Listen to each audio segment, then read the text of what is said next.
La cuerda que ahorca a los pájaros del mundo. Audio número 8, 13. Suponiendo que hemos ganado.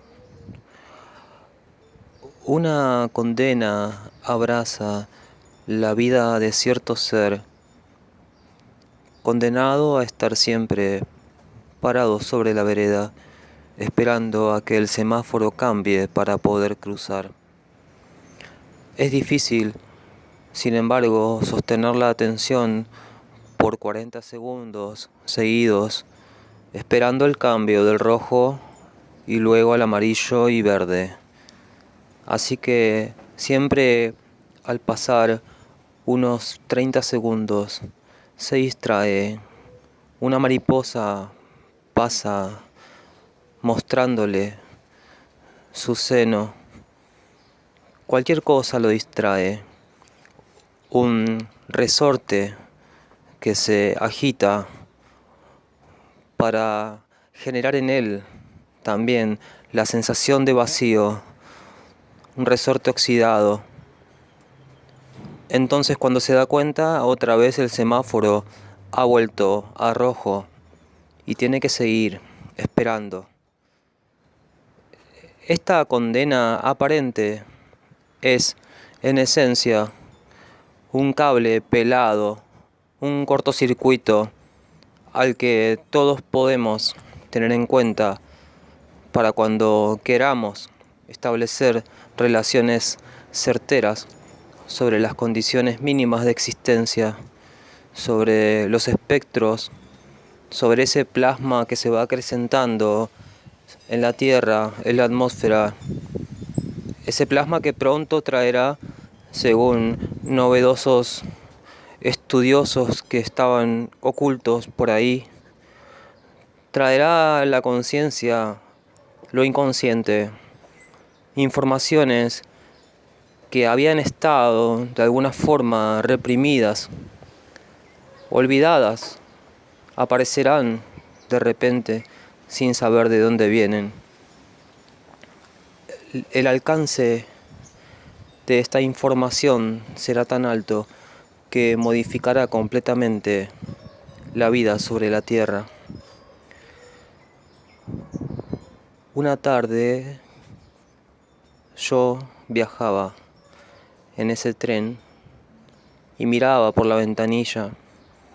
Veía cómo cada estaca con los mártires empalados se inclinaba ante mí, saludaba mi dignidad, me hacía sentir más grande aún.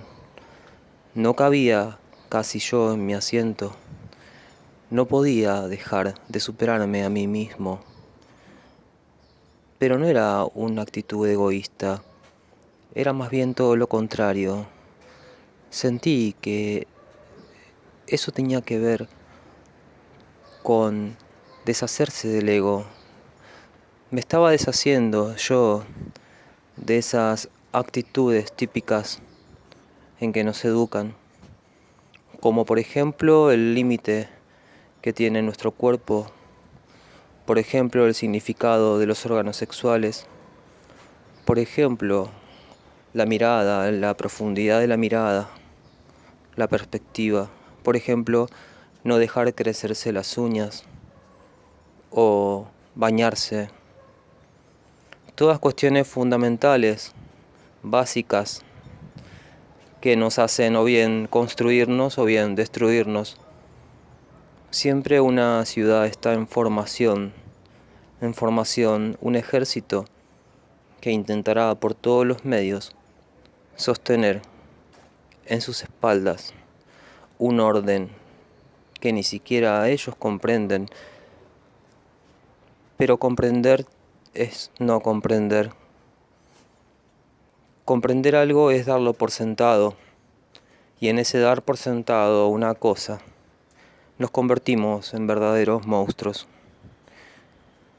Este monstruo que nunca cruza la calle, pues su mente estrecha no le permite concentrarse en la luz, a esperar que cambie. Yo no soy ni tan tonto como para huir, ni tan estúpido como para quedarme. En la vertiente de este río eterno, el río de las formas que cambian, la dinámica, las supuestas operaciones aritméticas que harían a la colocación de estas pequeñas cositas de la existencia en un instante en el que todos pudieran observarlas y decidir si comprar o no comprar. Intercambiar bienes a través del dinero o el trueque o el dinero virtual. Una suposición, suponiendo que hemos ganado o suponiendo que hemos perdido algo, porque siempre que se gana se pierde. La media se da vuelta, se invierte el orden, el resultado también se altera, pero como la comprensión ocurre de manera retrospectiva, no hay forma de comprobar que lo que no era fue o que lo que era ahora no es. Todo aparece como ya hecho, como ya dicho. La percepción es así, lo inevitable se nos dibuja ante los ojos como tal, y pensar en otras posibilidades produce o puede llegar a producir ciertas fisuras que son terriblemente dolorosas. Algunos las llaman lucidez, otros simplemente sienten una paz interior, una paz cínica en el buen sentido, ya que la no creencia en ninguna norma habilita nuevas prácticas de libertad en el pensamiento y en la acción que es pensamiento y viceversa. Los versos crecen así, de este lugar, cuando son sinceros, crecen como plantas, no son construcciones arquitectónicas. El proceso es el contrario, como una semilla que germina y da al cielo su fruto. Pero no es ya la semilla del romanticismo, es otra muy distinta.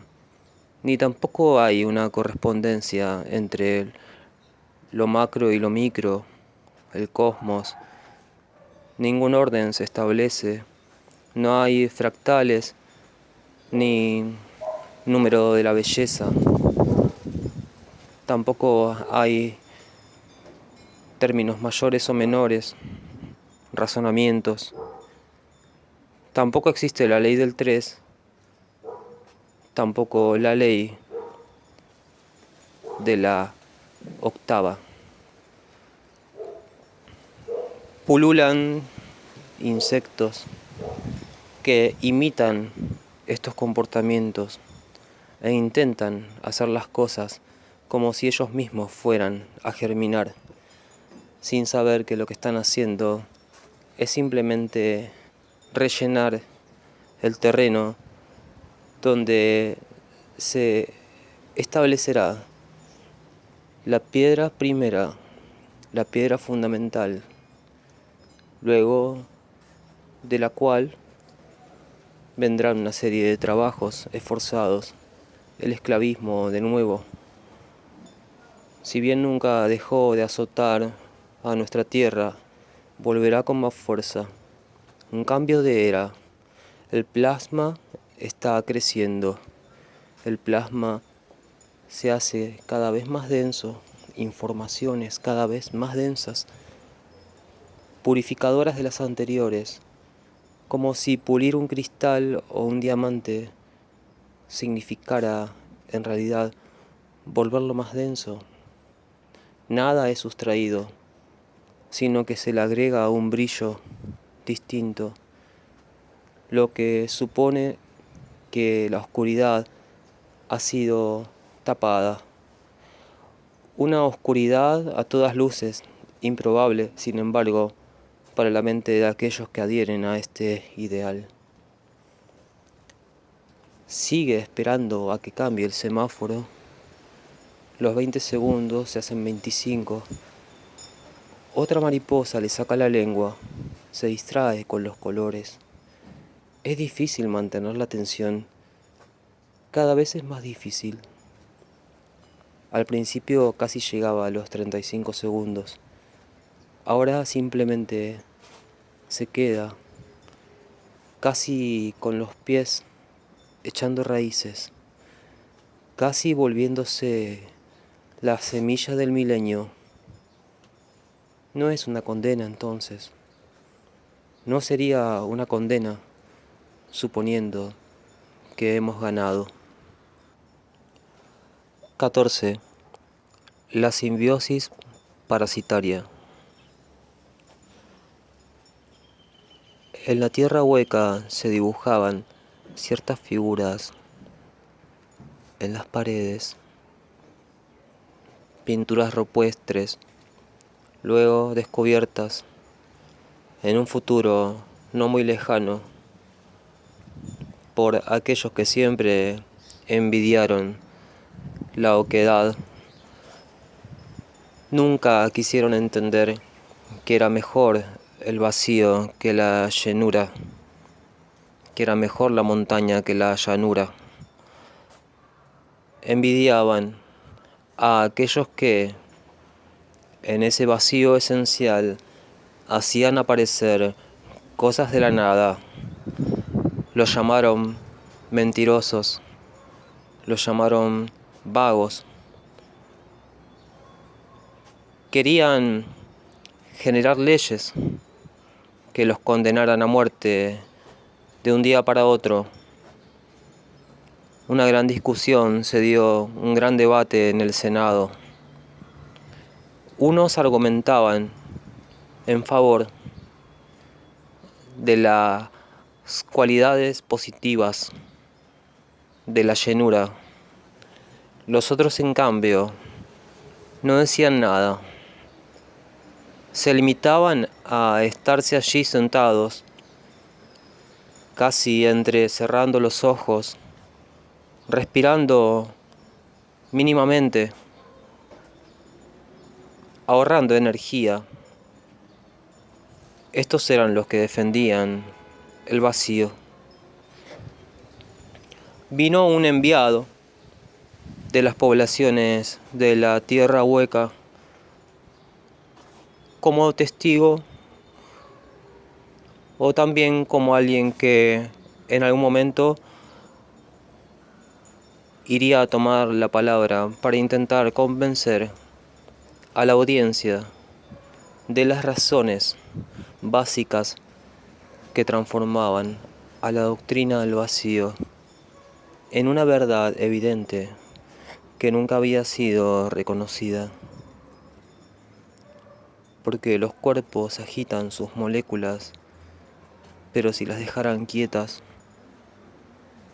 serían vacío. Sin embargo, esta explicación carecía de todo atractivo para los defensores de la teoría de la llenura, ya que estos argumentaban que si bien las moléculas de un cuerpo se detienen provocando el vacío, en la realidad nunca ocurre eso, y que la realidad significa el movimiento de esas partículas, y que eso constituye claramente la llenura. Los defensores del vacío no respondían nada, se limitaban a comportarse como si nadie estuviera hablando. Sin embargo, había cierta amabilidad en su rostro, como si ellos mismos fueran esos vasos que estuvieran recibiendo un líquido que inevitablemente será bebido, y así todo volverá a empezar de nuevo, y así la oquedad de la tierra volvería a pertenecer a uno de los mitos más antiguos. Tal vez todo se trataba también de la clase de seres que pertenecían a cada una de las partes, que adherían a cada una de las teorías. Tal vez quienes afirmaban la oquedad de la Tierra y habían encontrado esas pinturas rupestres bajo el Polo Sur y que pretendían crear un gobierno de coalición con esas poblaciones, no estuvieran equivocados, sino que eran capaces de ver las moléculas detenidas. En cambio, los defensores de la llanura solamente eran capaces de ver el movimiento. Podría pensarse en una síntesis entre estas dos posturas y decir que en todo caso los dos se complementaban. Los defensores de la llanura y del vacío, de la montaña y la llanura. Todo se complementa. ¿Y acaso ese pensamiento era parte de las pesadillas de ambos bandos? Porque no podían soportar la idea misma de que su postura fuera minimizada, fuera transformada por la visión opuesta y luego otra vez reconfigurada en una superación. Puesto que la dialéctica hegeliana también había sido en un momento puesta en discusión y había terminado siendo un mito más, así como la mitología griega tiene grandes historias y tendemos a pensar que esa gente razonaba de una forma mágica y tendemos a pensar que en realidad creían en esos dioses de verdad y no que simplemente esos mitos eran la estructuración de su vida. Así, la dialéctica hegeliana empezó a ser concebida a través de una campaña muy grande que se hizo por cientos de años. Empezó a ser concebida de forma hiperreal. Todos veían la literalidad de los términos utilizados. Empezaron a tildarla de infantil. Por lo tanto, ya no fue pensable hacerse una idea de la vida, de la historia y del futuro a través de ese proceso de la tesis, la antítesis y la síntesis. Primero, en realidad, ya se había decapitado la teoría hegeliana algunos milenios atrás, cuando evidentemente se llegó a la conclusión de que no había un tal espíritu universal, pero había quedado, sin embargo, la esencia, por decirlo así, de ese pensamiento que intenta razonar la realidad a través de principios materiales o ideales. Ya no se sabía lo que pretendía cada uno. En tanto, Hegel había pasado a ser un cuento, un bonito cuento, un mito más. A veces también se lo contaban a los chicos antes de dormir. En tanto esto ocurría, ya no era pensable la realidad. Todo conducía a la guerra, pero no era una guerra para intentar buscar una superación. Y las discusiones se generaban a partir del enfrentamiento de posturas que en principio parecían no rechazarse una a otra. Y el conflicto se acentuaba a tal punto que ese enfrentamiento encarnizado derivaba en millones de muertos cada año.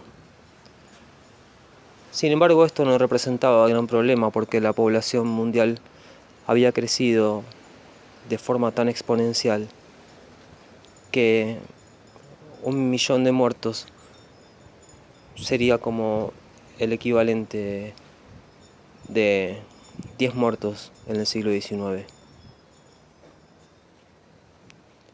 La discusión del Senado entre los defensores de la llenura y del vacío nunca llegó a una conclusión. No quisieron seguir debatiendo y este enviado de las poblaciones de la tierra hueca, del hueco de la tierra, de esas ciudades profundas, simplemente fue fusilado. Este acto tuvo como respuesta un levantamiento armado de los representantes del vacío. Disparaban con balas huecas, muy destructivas. Así se generó esa guerra que, sin embargo, los nuevos nacidos, las nuevas generaciones, nunca percibieron como tal, ya que el estado de las cosas se había naturalizado y poco había que decir. Se hablaba de vivir en un estado de paz. Pensaban que estaban viviendo en un estado de paz. Sin embargo, esta guerra permanente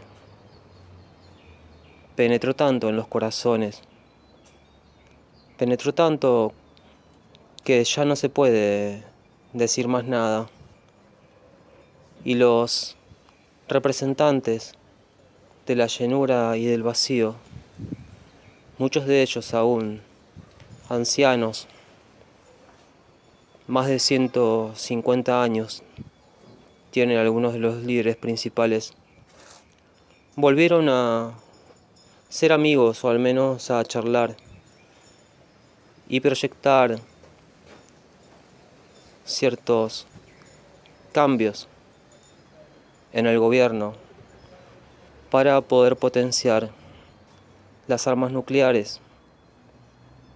Ambos bandos unidos al fin, con un mismo fin. ¿Qué fin?